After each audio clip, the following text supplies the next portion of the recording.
Congress party Telangana అధికారం వచ్చిన తర్వాత పలు గ్రామాలలో తెలంగాణలో CC roads, under drainage, main రోడ్లు రావడం జరిగింది.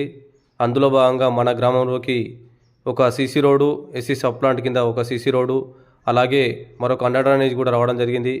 ఈ యొక్క 2 వర్కులు కూడా మనమే చేపడుతున్నాం. ఈ యొక్క వర్క్ మరి ఈరోజు స్టార్ట్ చేయడం జరుగుతుంది.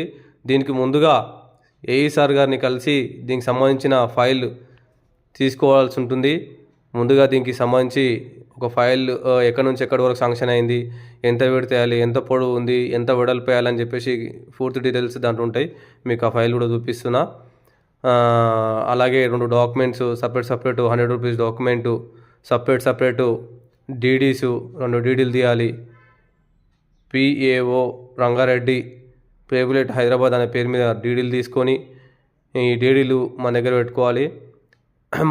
మళ్ళీ ఈ డీడీలకి ఒక్కొక్క డీడీకి 7,500, ఒక దానికి 12,500 ఖర్చు అయింది. ఇవి మళ్ళీ తిరిగి మనకు వస్తాయి అని చెప్పారు. ఈరోజు మరి వర్క్ స్టార్ట్ చేయడం జరుగుతుంది. ఇది తొందరగా వర్క్ కంప్లీట్ చేయాలని చెప్పేసి అధికారులు ఫుల్ ప్రెజర్ పెడతా ఉన్నారు. కాబట్టి మనం ఎమర్జెన్సీ అని చెప్పేసి కంపల్సరీగా తొందర లేబర్ని పిలిపించేసి జేసీబీ పిలిపించేసి వర్క్ స్టార్ట్ చేస్తున్నాం. మండే రోజు ఖచ్చితంగా సీసీ పోసేసేయాలని చెప్పేసి చెప్పారు. మనం కూడా అదేవిధంగా వర్క్ చేస్తున్నాం, చూస్తారు కదా. దీనికి సంబంధించిన ఫుల్ డీటెయిల్స్ కూడా దీంట్లో పెట్టడం జరుగుతుంది.